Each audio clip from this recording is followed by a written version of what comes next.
Hi, welcome to Prime Recap. In Tokyo's largest bay, a creature of colossal proportions rises from the bottom of the sea and begins advancing on the city, destroying everything in its path and forcing all countries to unite for combat before the monster exterminates all of humanity. Today we will recap the story of the 2016 movie, Shin Godzilla. Near Tokyo Bay, the Japanese Coast Guard responds to a call about a boat that has been sitting idle for several days and goes there to investigate.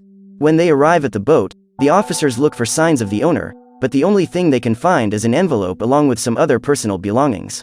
Once they confirm that there is no one there, the officers prepare to tow the boat to the marina when suddenly a strange tremor begins to occur, causing a large eruption of water right where the boat is. At the same time, a crack appears in the ceiling of the Tokyo underwater tunnel and a large quantity of a corrosive red liquid begins to fall on the cars, but is soon diluted in the water. As soon as they hear about this, government officials declare a state of alert and meet with experts to try to understand what happened, but since they don't know about the existence of the corrosive liquid, they believe that the crack in the ceiling might have been caused by an earthquake. This would also explain the volcanic eruption on the bottom of the sea, but as everything happened in a shallow region and the only thing that came to the surface was the steam, they disregard this alternative. Still not understanding what is happening, the science minister arranges a meeting with the prime minister and together with the intelligence team, they think of several natural explanations for this phenomenon, but young Yaguchi claims that this was caused by a colossal creature and says that there are even videos of this monster circulating on the internet, but the ministers argue that no known creature could make the water boil just with its body temperature. With this hypothesis ruled out, the Secretary General arranges a meeting with the other ministers to decide what measures they will take to control the chaos. After a few hours of meeting, the chemical tests are ready, and the technicians confirm that no toxic gas was found in the region, and report that the volcanic activity in the area is decreasing very fast. At this point Yaguchi insists once again that all this was caused by a large sea creature, but again no one takes him seriously.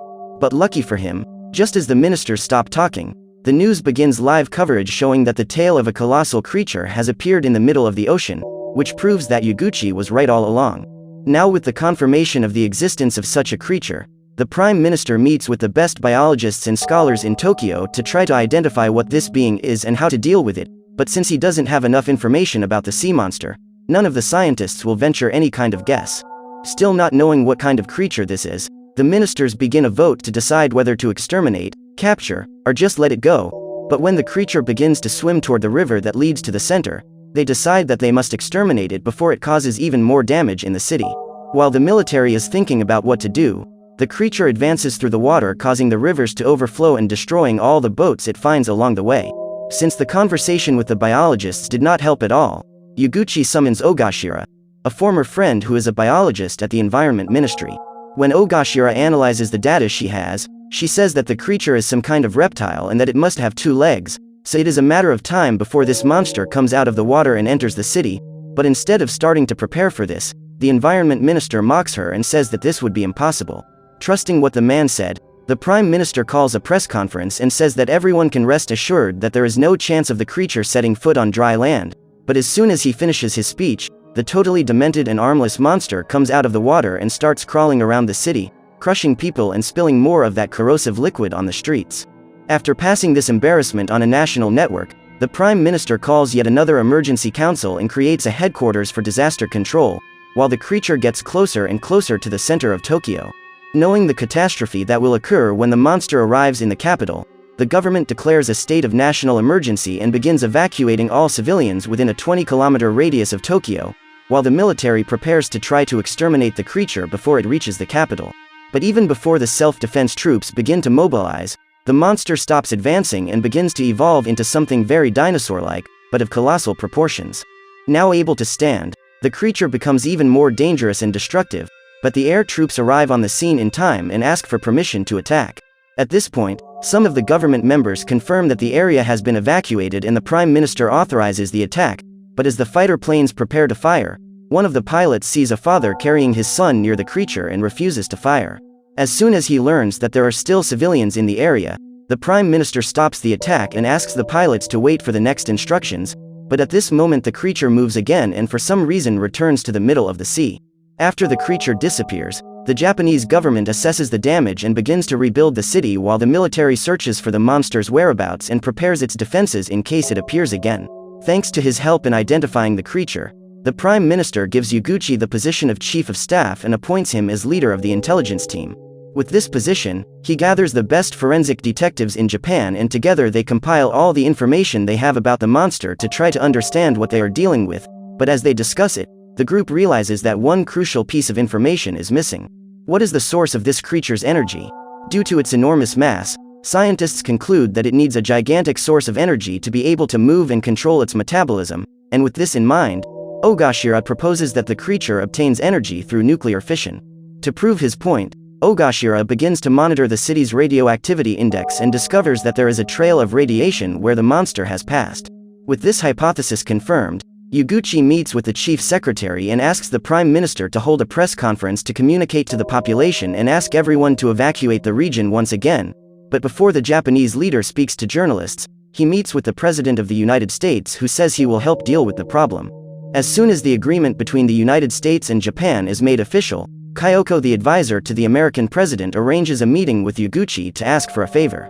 According to her, several years ago a Japanese biologist named Guro Maki predicted the appearance of the creature and was recently seen landing in a Tokyo port. Kyoko believes that Professor Maki can help by providing more information about the monster, but since he is missing, she asks Yaguchi's team to locate him.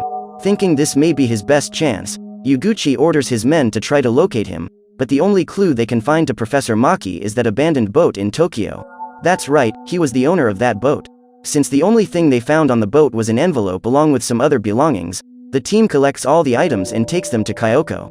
Together with Yaguchi, she begins to read the documents that were in the envelope and discovers that Professor Maki calls this creature Godzilla, which means God incarnate. Now knowing the name of this kaiju, the intelligence team begins to collect all the research data from Professor Maki, discovering that Godzilla was a small sea creature that was exposed to radiation because of irregular dumping of contaminated material in the ocean. By being exposed to so much radioactivity, the little animal began to mutate until its organism began to feed on nuclear energy, which gave it the ability to evolve rapidly. As could be seen in the moment when Godzilla transformed from a sea creature to a land creature simply out of nowhere. Finally, Kyoko gives the team a sheet of paper with several codes that can help them stop Godzilla, but since they still don't know how to decipher the information on the paper, the group focuses on finding out why the creature has suddenly returned to the water. Thinking about this, one of the team members proposes that it may have been to cool the heat generated by the nuclear fission process. Since Godzilla carries out this process internally in his body, he needs to get back into the water in order to keep his temperature under control. With this being the most likely hypothesis, the team has the idea of using clotting liquids to stop its blood from circulating, causing its entire metabolism to stop working. Finally, the team names the strategy the Yaguchi plan and tells the Prime Minister step by step how to authorize them to put it into practice, but before they can even begin to mobilize, Godzilla reappears in the ocean, but now much larger. With the resurgence of Godzilla, people from nearby cities begin to be evacuated to underground shelters while the Defense Ministry discusses the best strategy to counterattack, but since they do not yet have the coagulating liquids, the Yaguchi plan is disregarded and the War Ministry begins to prepare the mass attacks to try to stop the creature, even with the risk of the radiation spreading. Determined to stop Godzilla at any cost, the Prime Minister sends several helicopters to the city and authorizes the attack.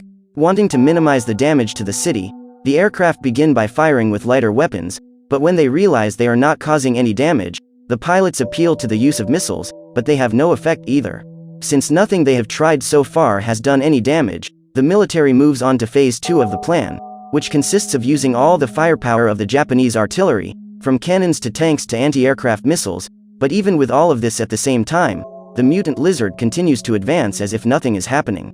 To try to eliminate the target once and for all, the military starts phase 3 where the fighters drop bombs with gigantic destructive power right in the face of the radioactive lizard that changes direction after the bombardment.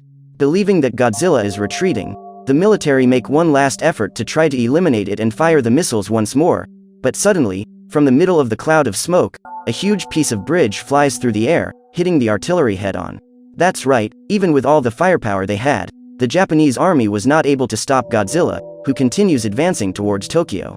Realizing that he does not have what it takes to destroy the enemy, the Prime Minister asks for help from the United States, which sends several bombers to Japan, but since the range of American aircraft is much greater, the Japanese government needs to further expand the evacuation area. With Godzilla approximately 17 kilometers from Tokyo and getting closer and closer, government officials also need to evacuate, and as the Prime Minister prepares to climb into his helicopter, American drones finally reach the target and begin bombing it, but unlike Japanese weapons that don't even scratch Godzilla, American bombs do critical damage to the creature. However, the moment the drones stop firing, Godzilla begins to emit a strange glow as it opens its mouth and expels a large amount of flammable gas that spreads throughout the city. Suddenly, a jet of fire starts coming out of the kaiju's mouth, which when it comes into contact with the gas, causes a huge explosion that hits the entire city, but the King of Monsters is not finished yet. After this devastating attack, the flames in his mouth turn into a legendary laser beam. In a state of insane rage, Godzilla turns to the skies and uses the radioactive laser to shoot down the drone that hit him. Trying to fight back, 2 other American aircraft arrive behind the monster and drop the bombs on its back, but at that moment Godzilla begins to emit the same rays through its back plates that hit the projectiles in midair. Completely enraged, Godzilla begins to fire his light beams completely out of control, breaking several buildings in half. But in the midst of all this mess, the Prime Minister's helicopter is also hit, wiping out most of Japan's ministers at once. After causing all this absurd destruction, Godzilla slowly begins to lose his strength until he ends up blacking out in the middle of the city. After this attack that devastated all of Tokyo and emitted radiation levels far greater than any other experienced by the Japanese, Japan is completely devastated and without a leader, forcing the country to take several emergency measures. After seeing what Godzilla is capable of, Yuguchi reunites with his team members who survived the attack and goes back to work even more determined to finish off the creature. But while they are in their final preparations, Kyoko calls Yuguchi and asks him to set up a meeting with the new Prime Minister. When everyone is gathered, Kyoko tells them that China, Russia and several other countries want the UN to take responsibility for dealing with Godzilla, but the Japanese government refuses the offer, claiming that this is only Japan's problem. But when the girl offers the help of the American intelligence team to study about the creature, they decide to accept. Now with the reinforcements, Yuguchi sends some men to collect DNA samples from Godzilla so that they can analyze them, and in doing so, they discover that the creature is not only capable of evolving rapidly, but is also able to multiply itself by parts that have separated from its body, just like a starfish. Upon learning this information, the American scientists become concerned that several Godzillas will spread to other countries and leave the room to report this new discovery to the US government. They were just there to collect information all this time. As soon as she learns this, Kyoko goes to Yuguchi to tell him that everyone is now in favor of sending a joint offensive among nations to deal with Godzilla, and that the Pentagon is already producing a thermonuclear warhead to be dropped on Tokyo. At the same time, the President of the United States calls the Japanese Prime Minister to pressure him to accept that a nuclear bomb will be dropped on Tokyo, promising that all countries will help rebuild the city after this. But even though this is an absurd idea, the Prime Minister sees no other option but to give in.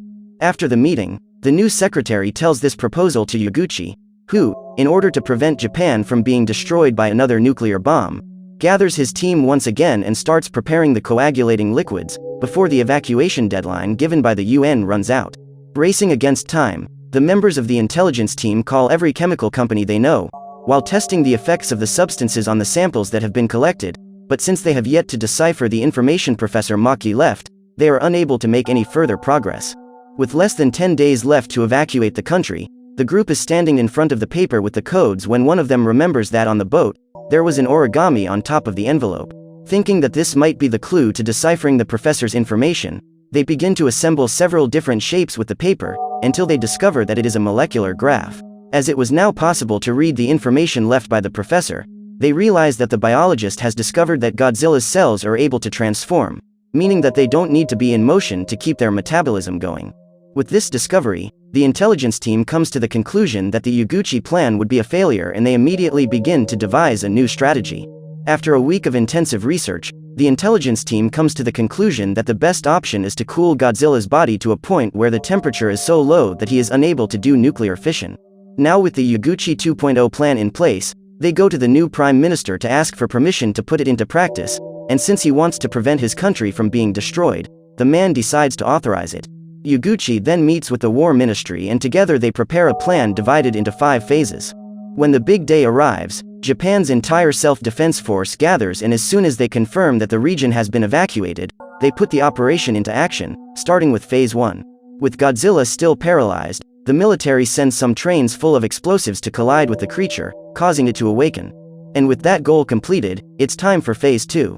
With the creature awake, the self-defense force sends the aeronautics drones to try to bomb Godzilla again, However, once again the king of the monsters shoots the light beams from his dorsal, destroying the bombs and drones just like the first time.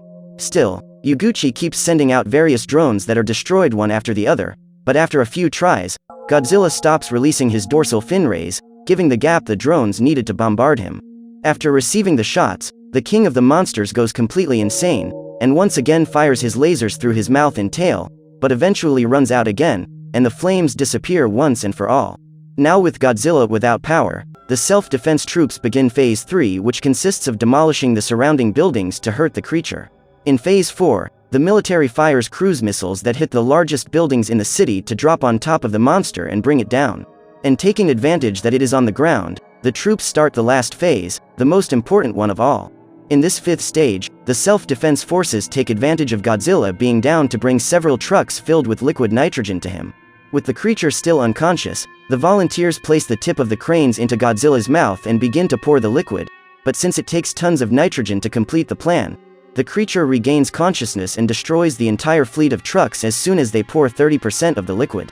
Knowing that it is now all or nothing, Yuguchi sends all the remaining trains stuffed with bombs to take him down at once, and now that the kaiju is once again unconscious, the second platoon of trucks go to him and dump all the remaining nitrogen. As soon as the dosage reaches 100%, Yuguchi and his men become apprehensive while waiting to make sure it worked, but suddenly the creature starts moving again, chews the crane tubes, and gets up to perform another attack, but ends up freezing as soon as it stands up. When they realize that the monster is paralyzed, the technicians measure Godzilla's body temperature and find that it has reached -196°C, confirming that his body has been filled with nitrogen and that there is no more nuclear activity in his body. With an hour to go until the bombing, the Prime Minister communicates with the UN to call off the attack, while all over Japan people watch in relief as the terrible Monster King comes to an end. But while everyone is celebrating, we can see that dozens of humanoid kaijus are emerging from Godzilla's tail. So what did you think of this movie? Leave it in the comments below. And if you liked the video, please like and subscribe for more movie recaps. See you next time.